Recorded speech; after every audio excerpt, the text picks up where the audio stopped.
Hello and welcome to episode 145, where Tony and I practically wear the same shirts without collars. Me without a collar, yes. But that wouldn't matter to anybody who's listening or watching because this is PubShorts episode 145. My name is Dr. KK, and Tony will introduce the show as well as himself and explain to you why you should listen to all the 144 I thought you were episodes. going to say to me, "Why am I wearing a white shirt?" It was the first. It was the first thing that came to hand in my wardrobe. Good morning, good afternoon, good evening, everyone. Welcome to Pub Shorts. I'm Tony O'Rourke, VP for Partnerships here in Inargo. And as you all know, we like to give Pub Shorts, which is a discussion around topics around research publishing, names after particular songs. Mhm. Named after particular songs. And this particular episode is no different. We are going to call this episode "The Runner," which is a song by the band Foals. Not that old, 2 or 3 years old, I think now. Yeah. The song's "Restless Energy." Yep. It's not dissimilar to how scholarly publishing keeps moving forward. Looking for new revenue, looking for new revenue streams, rethinking how content can be accessed, and questioning whether metrics like impact factors are still valid, still Yeah. matter today. So, The Runner. All very relevant points. We'll start with content access, and metadata is very important for it. I guess everybody would agree. So let's start with a story. It is a research paper published in Springer Nature, Science Metrics article titled Presenting a Classifier to Improve the Identification of Research Journal Publications in OpenAlex. OpenAlex, obviously, if you have been living under a rock, is a database that sort of collects all sorts of, indexed journal scientific output, and it's a sort of its API is free to access, and many, I guess, vendors, Tony, we would agree that use the OpenAlex database as a back sort of engine to run some of their products. So OpenAlex document classifier.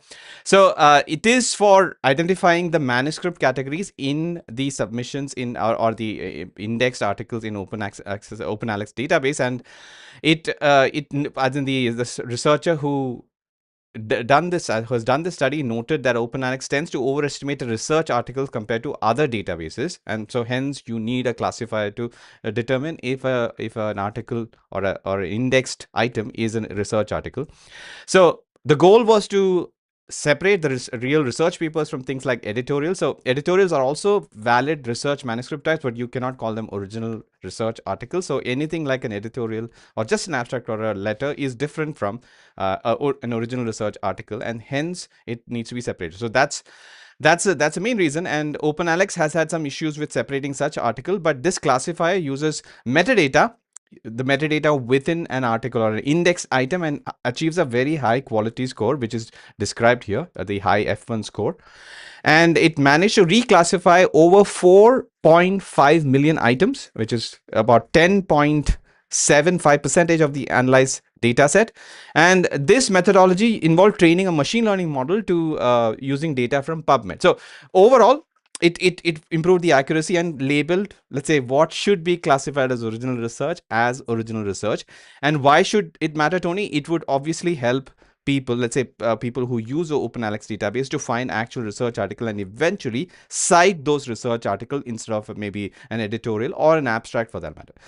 What are your thoughts on it? And shouldn't such metadata cleanup services or activities be there throughout the publishing infrastructure? Those are my questions. Good content is good content, regardless of whether it's editorial, whether it's a research article, whether it's a letter, some rapid communication, whatever you want to call it. Yes, it's good that if the researcher only wants to look for original research content, then they can limit their search, their retrieval just to that kind of content. So I welcome that. I suppose I'm surprised that metadata doesn't already exist, or that there isn't already there. So Tony, metadata exists, but for example, if suppose the metadata asks what type of article it is, OpenAlex would say even for non-research articles, it is a research article, and that is Well, a that's what I'm saying. I'm surprised that yeah, the metadata doesn't already specify that. So yeah. I welcome the fact that this does this, because if somebody wants to limit their references to just original research articles, then fine. Then Yeah. this is a very, very straightforward way to be able to do that. Right. Moving on to It'll publishers. certainly help us. Yeah, it certainly help every vendor who uses OpenAlex, and we obviously use OpenAlex and Crossref for products like the reference quality checker, many things, including the Imago Read. Absolutely. Yeah. Yeah. All right, so we have an article about how it's a revenue, I guess, blog article written by Laura Simis. So this is about how publishers will find revenue in 2026. I guess, Tony, you would have some interest in sort of the opinion. So AI companies need publisher content for training and inference, and that's a main point here. Licensing content for Gen AI tools offers revenue, but the window may be closing, and the inference based licensing. So if instead of just content licensing, if suppose a call from an AI, let's say, model is for getting information so that it can infer something and then present an answer to the user. So for each such call, if you monetize it or if you charge a fee, that is probably the future. That's a primary argument here. And it also talks about the integrity from a publisher point of view in terms of content, like quality, etc., and providing intelligence driven products. And actionable knowledge should be the thing that a reader or somebody from who's accessing the journal or a publisher content should provide. And obviously this involves sort of retooling the publisher, I guess, websites and content presentation platforms with the necessary machine readability. And so all of this is very important. Is some of the points made by Laura here.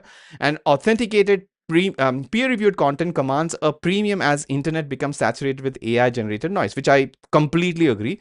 So if publishers were to provide access with fees, which are sort of rolled into what the user will need to pay for to access the Chat GPT or a Claude or something like that, would probably be the way forward, as per Laura. So now you've been in this industry for a few decades, and so what do you think about the way forward? Look at your crystal ball, Tony. Yes. Up until really, the 1990s, there was one revenue stream, or two revenue streams for journal publishers. One was subscription charges. The other one was page charges. Page charges kind of fell away. Mm-hmm. They disappeared. They still exist in some cases, but they're increasingly less common. And that was, from really the 1950s onwards. Mm-hmm. And then when open access arrived, there's alarm bells and fear that open access would dismantle the subscription license model, but it didn't. It continued. Consortia came together to buy content in different ways, and then later on, those same consortia would buy then transformative agreements. Mm-hmm. I think the author is absolutely right to say that the window for revenue from AI is closing. I wouldn't say it's going to close completely, because as these publishers know, the training doesn't happen once. The training is going to be consistent for these AIs, these LLMs to be truly effective. If they want to continue to using publisher content, they need to continue to train using new publisher content, and they need to pay for that. And that's where the premium should be. I mean, it's not just backfile access, but if you're training with the latest research, that's what's going to make the LLMs, I think, most informative. Mm-hmm. So publishers, and I'm sure publishers are already doing this. I'm teaching people how to suck eggs here. But that is a natural thing. But I think publishers are absolutely right. Yeah. And the market is absolutely right to be thinking about revenue models moving forward. So there are lots of smaller societies who are really struggling at the moment. Yeah. Because they haven't got the open access models. Money's been taken away from the traditional journal subscriptions because they've got to go more into these bigger multi-publisher deals that existing, these big transformative agreements. There's pressure from funding. I think it's a really difficult time. So it's absolutely critical for these societies to look at alternative revenue streams to survive, not just to thrive. Excellent. So I hadn't thought of new content. If suppose, let's say you have the corpus until, let's say, the day that we're recording, that's 13th of February 2026. It has already been sort of used for licensing. So any new content that comes after it, you charge a premium. That's your idea, and that's what you propose. Well, yeah. You think about it. Let's say today the LLM is going to be perfectly fine because it's using content that's been published up to the point at which the content is available. In 10 years' time, if none of the content that's happened has been updated in the next 10 years, is used to train those LLMs, Right. the LLMs are going to be useless. Right. But I think Laura's point, which I think I would like to sort of reiterate, is that if you think of, let's say, previously, so let's say the catalog until 2026 for a, let's say, publisher, which has already been sort of given for training, and hence the fees, that revenue option is already exhausted. But that corpus still needs to be surfaced when a user asks for inference, right? So for each such sort of call, why don't publishers negotiate with the AI companies for fees? And that's, I think that's a sort of a new way to look at it. And I that's what I took away from this article as a key point. Yeah. And I think any clever publisher, any clever rights person within a publisher will be aware of that, and will all, hopefully already be doing that. Yeah, and just to mention, this is an offshoot of the 2026 Publishing Tech Trends report, which we covered in a previous episode of the PubShorts. All right, moving on to potential biases. This is a PLOS Biology meta research article. So lots of meta research and meta science. It's titled Biomedical and Life Sciences Articles by Female Researchers Spend Longer Under Review. So keep this in mind. This is just a sort of a retrospective look at it. So the study analyzed over 36 million articles from more than 36,000 journals, a massive data set, obviously. And on average, Tony, this is interesting, I want your comments on it. Female authored articles, I guess going by the first author, spend 7.4% to 14.6% longer under review compared to male authored articles, even after controlling for article length, publishing date, and readability. So the gender gap was widespread across most disciplines, regardless of existing female representation in those fields. So what are your thoughts on it? I mean, these are interesting things to look at. We are not saying that people are biased, but these are the trends. And maybe we, as we in the sense of scholarly publishing industry, can probably learn from it. And there can be DEI related measures put in place to make sure that any, I guess, involuntary biases do not creep into the system. What are your thoughts? Well, I suppose this provides ammunition for one of the reasons why there's such an increase in anonymized peer review. Mm-hmm. If there is this, I think, to be fair, I think it's an unconscious bias. I don't think it's a conscious bias. I don't think. Yeah. I'm sure reviewers aren't looking at a document saying, "Oh, this has come from a woman, therefore I'm going to take longer to review it."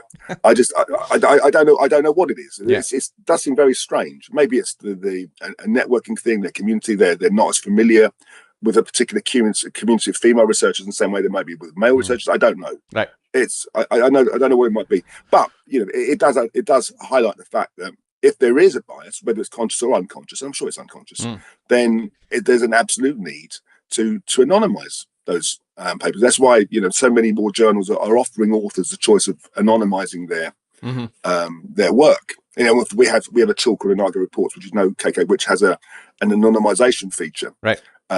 And it allows the author to highlight anything in the paper that says, okay, look, this is going to reveal some information about me to the reviewer, and I don't want that. I just want the reviewer to look at the content, the science, and base the science on its own merit, not who I am, where I'm from, what sex I am, etc. Excellent. So if a publisher is interested, or anybody is interested in anonymizing their articles, maybe they can consider using Inago Reports for. Well, it's more a case of if you've chosen to anonymize, right, have anonymized peer review, which means that you don't know who the reviewer is and the reviewer doesn't know who you are. Right. You've got no idea.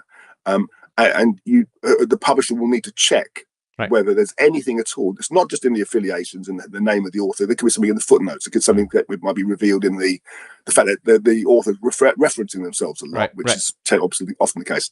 Anywhere in the paper where there might be any inference as to who the author might be, then they should use a tool like the reference quality report to identify that. Excellent. So moving on to a related topic, DEI and accessibility are often spoken together. So we have something that the STM Association has already done. So this is the, I guess, a news release, a press release, making scholarly images more accessible. The STM's draft taxonomy is now open for feedback. So just to sort of connect the dots, in April of 2025, STM Association had, I guess, provided the society, the academic world with the draft classification for AI assistants, which which was eventually finalized in September 2025. So it is something like that. So what does this mean? This is an effort to improve accessibility in scholarly publishing, and the goal is to help authors and publishers with better image descriptions, which are very important from an accessibility point of view. And Yeah. these image descriptions are referred to as alt text. So the suggestions are in line or aligned with the upcoming ADA Title 2 update coming into effect in 2026. I forget the expansion of ADA and a The taxonomy. American Disabilities Association, I think Yeah, it is. right. Thank you, Tony. A taxonomy is needed because different image types require different descriptions, especially in science. For example, charts, medical scans, photographs, and diagrams all need specific guidance. And this draft taxonomy includes 15 top-level categories, which definitions and guidelines. So, before I invite you to share your thoughts, this is the actual document itself, and you can see these are the 15 categories that are listed, and it's a wonderful resource to go through. And Tony, I mean, I have interest in all text because I'm interested in accessibility of all sorts of content, and a good website, regardless of what it is or who it is of, will have all text, even for, let's say, differently, I mean, not, I mean, regular individuals as well as for disabled individuals. And it also helps in machine readability, machine accessibility of the content. So what are your thoughts on this all text in general, and do you have any thoughts on this document at all? Well, another example of STM doing great work. I mean, in the last 5 years, they've brought out so many really, really strong positive initiatives from STM. Mm-hmm. This is just another really, really good example. You know, they certainly earn their money with Right. publications like this. But it's fascinating, the whole thing about accessibility. I had a publisher meeting only this week, for example, Mm-hmm. and the whole thing was around how visually impaired users could access certain types of content, and you know the amount of time and effort that Mm-hmm. these publishers are now increasingly spend is Right. I applaud them, really. It's fantastic, you know, and the changes which have to be made in order to make the content accessible. I Right. think we're going to see a lot of product transform over the coming months and years in order to become even more accessible than they already are. Right. And just a reminder, this draft taxonomy is available for public comment until Feb 28th. So we have about 2 weeks to give feedback. And this is important. The community, we encourage, Tony and I would encourage anybody in the community to provide feedback on this. I personally will provide some feedback if I have some thoughts. So moving on to the next story, Tony, we have a very interesting sort of legal twist. Academic publishers defeat lawsuit over peer review pay and other restrictions. This is reported by Yeah, Reuters. You probably have had a look at it already. So I this, have. Yeah. yeah, this lawsuit accused publishers of limiting competition, and this was done by stopping authors from submitting to multiple journals at once. Very interesting, but I hadn't thought of it like that. And also accused them of not paying for peer review services, which is something that the community or the academic industry does not do as practice. And the judge found that the four plaintiffs did not provide enough evidence of a conspiracy. And see, the defendants include Elsevier, John Wiley and Sons, Sage Publications, Springer Nature, Taylor and Franson, Walters Kluwer. And the plaintiffs claimed that not paying peer reviews was illegal price fixing. And they also said that publishers agreed not to compete for manuscripts. This reduced the incentive to publish quickly. And publishers obviously argued as to why, what they do, what they want. And this is something that we are familiar with. So there are two sort of points of contention in terms of allowing multiple submissions to different journals at the same time, which is something that I think is different from whether peer reviewers should be paid or not. So what are your thoughts on this, Tony? Helicopter view first. The Yeah, thing that okay. really sort of concerns me about this is this kind of an obviously a polarization between the research community and the publishing community. Mm-hmm. You know, we realise that there's always been a pressure in terms of funding and being able to afford the content that publishers produce. But for it to go as far as going to the Supreme Court, Mm-hmm. you know, shows that, you know, there is an increasing sort of mistrust between parts of the academic community and the publishing community, which is so sad. You know, I can't speak for how publishers work today, but I can assure readers that there is no collaboration. You know, when a publisher receives a paper, it reviews the paper in its own right. It doesn't know whether a paper's been submitted to another journal. There's no collusion. Nobody talks to other publishers to say, "Have you received this paper? What do you think? Are you going to publish it?" That doesn't happen. It does not happen. Tony, I would like to disagree here in the sense that modern sort of the STM Integrity Hub, for example, one of its goals is to have this back-end communication among publishers, so that if suppose a manuscript has been submitted to publisher A, its screening, whatever information that there is, could also be trickled to other publishers B and I know, C. but I'm not. What I'm saying, I don't. Okay, then there's a case to be had. Mm-hmm. That some of that information might be useful. Why should the previous person's review inform the decision of another journal? I absolutely a journal paper will go through obviously a long journey if they don't get accepted in their first publication. I've seen journals publish articles that have been to 3 or 4 different journals first before it finds a home. Right. Eventually, I'm not. That's not the issue. The issue is, I think, if I'm reading this correctly, that there's collusion at the point that the paper is received between publishers, and there isn't. No, that's. And yet, okay, sharing information. Yeah. I don't know. I'm not sure. I personally agree I think we have had a disagreement about the sharing of information. I think this is a modern practice, considering the research integrity test. That's a aim of the STM Integrity Hub, for example, to have information shared across publishers for any research integrity concern that can be weeded out at the earlier stage. But what you're talking about is the accusation, which is obviously conspiracy theory, which is what the judge ruled against. In the sense that is clear. There is no such conspiracy. I think that's your main point. And okay.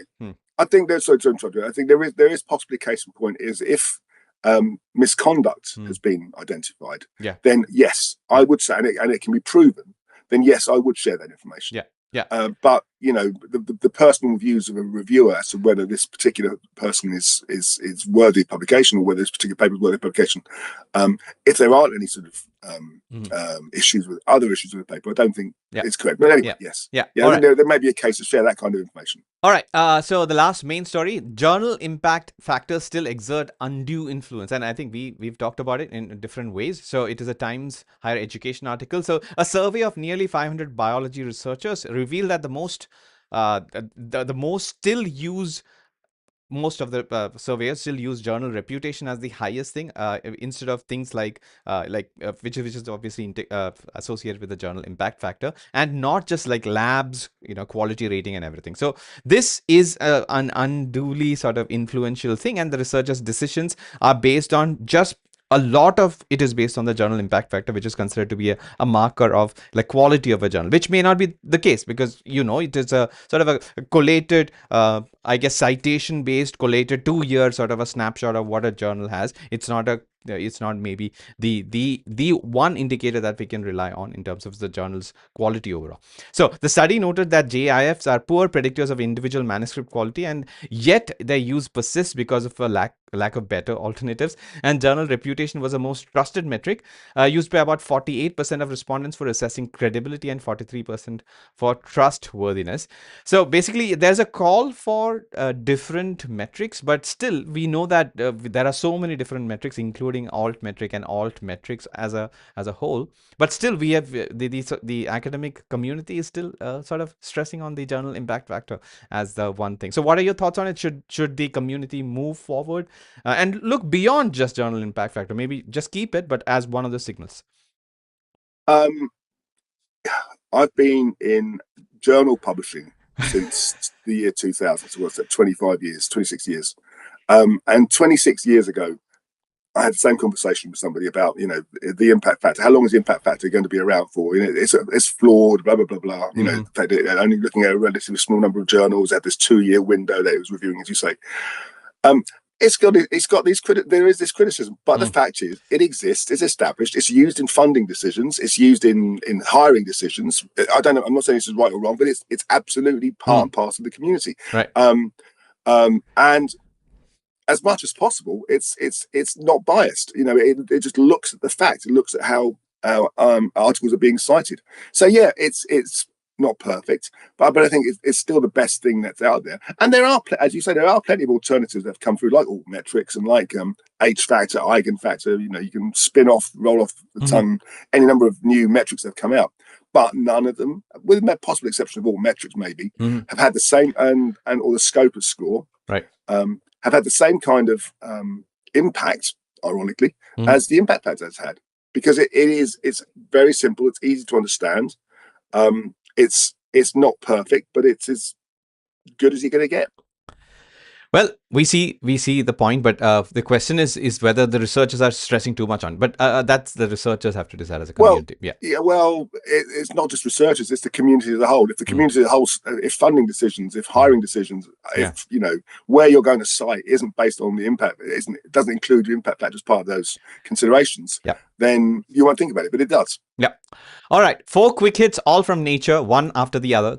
Cross cultural structures of personal name systems reflect general communicative principles. So, this is obviously a research paper instead of an article. But the main thing is that across societies, there are different naming conventions. And because, let's say, the standardized language of academic publishing is English, the names of researchers from English speaking nations, which have the a certain name schema, would be easier in terms of their in terms of metadata storage and everything, as opposed to, let's say, names from, let's say, Asia or India for that matter, because my name is very difficult because I have, I think, two last names because of the way it is written, for example, and these are challenges, and these might marginalize researchers who are not native English speakers. So there's a point here.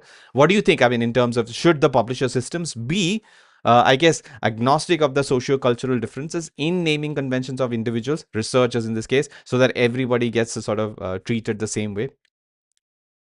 An author should make sure their name is presented in the way they want it to be presented. Yeah. There should be no bias in terms of or trying to force Anglo naming conventions Anglo-centric naming conventions into how a name displays on screen. The author absolutely should make sure the names on their paper are presented in exactly the way they want it. It's their paper after all. Right. And if they want their paper their name to appear in a particular way, then they should have that conversation with the publisher. Right. So this is regarding infrastructure. I think that the point is infrastructure. For example, I think, as far as I understand, Chinese names, the last name comes first, and the first and the middle names come after. Yeah, So yeah, it is yeah. confusing in terms of how, if a researcher is doing this for the first time. So such systems should be, I guess, aware of the society, the social sort of background of a researcher, and potentially naming conventions. And we are not even talking about all the potential challenges from African names, because they have really long names with many words. So what is the last name is a question that they don't even have an answer. Like Oh, I it's also like with suffixes. The mm, things you have before a yeah, name. In the UK, you might have 3 or 4 different qualifications, but you'd only put one. You'd only generally put one in front of the name. I remember the first time I used to do work in countries like Austria, mm, where it used to be. I don't know if it's still, probably still is the case, where every single qualification mm-hmm. that the person that you're talking to has appears before their name. Right. How would it? Yeah. Yeah. I mean, there are cultural differences that need to be respected, Mm. and infrastructures need to be able to Yeah. reflect the way that the authors want to show their name. And if that includes, you know, putting the surname first, Mm. for example, in the case of Chinese users, and if they want that to appear in the anglicized version of their name, then that should be allowed. Right. All right. A quick hit. The second quick hit is about a potentially controversial opinion. So this is a researcher saying that I'm going to halve my publication output. You should consider slow science too. So the thrust is on slow science and decreasing the research output overall. And the reason that the author says is that the current publication system is unsustainable with over 1.7 million papers on PubMed in 2024, up from 1.2 million in 2014. That's about like 40% increase in just a decade. In terms of, if we are human beings, we won't be able to catch up with it, and hence the argument is that maybe fewer papers but higher quality papers, and this researcher is hoping or claiming that they will do it. What do you think? As in, can the publish or perish system allow for such I don't know, altruistic goals of a researcher to publish less? Because that won't work from a tenure point of view as well. Well, that's the problem with the tenure system, isn't it? Yeah. If the tenure system is largely based, I don't think it is, but if it's largely based just on how and where an author gets published, Mm-hmm. then I don't think it's reflecting the true merits of that particular researcher.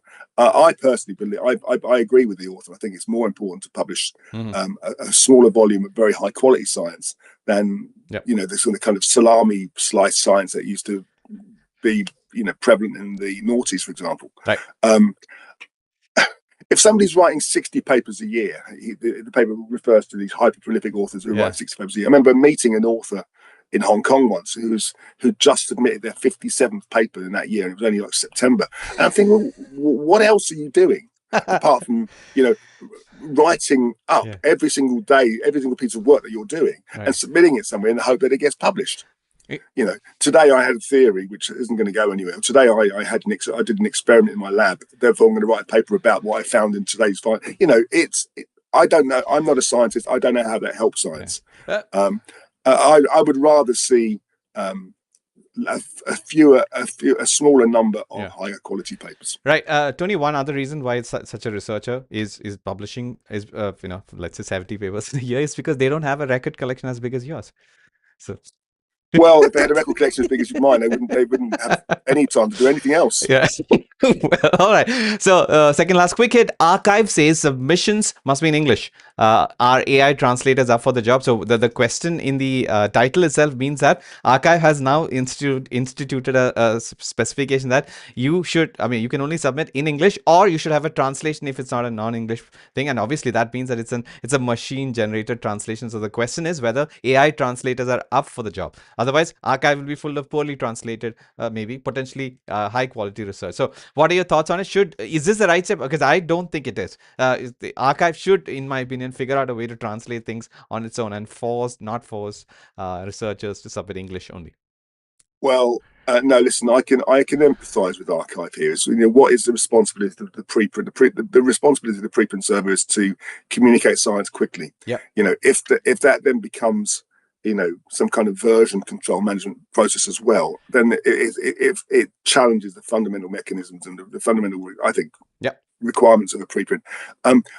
I don't agree that English should be mandated. If an author wants to submit in Chinese or in Spanish or whatever, then they should have the right to do so, or they should believe the lecturer have the right to do so.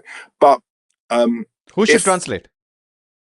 Well, yeah, no, that's a good question. I mean, AI translations are getting better and better, and we've seen that. In fact, we have a business called Ulatus, and one of the models we offer is a machine translation model, but that's together with human editing or human checking, because the machine translations are good, but they're not perfect. Right. And when it comes to medical content, for example, it has to be perfect. Right.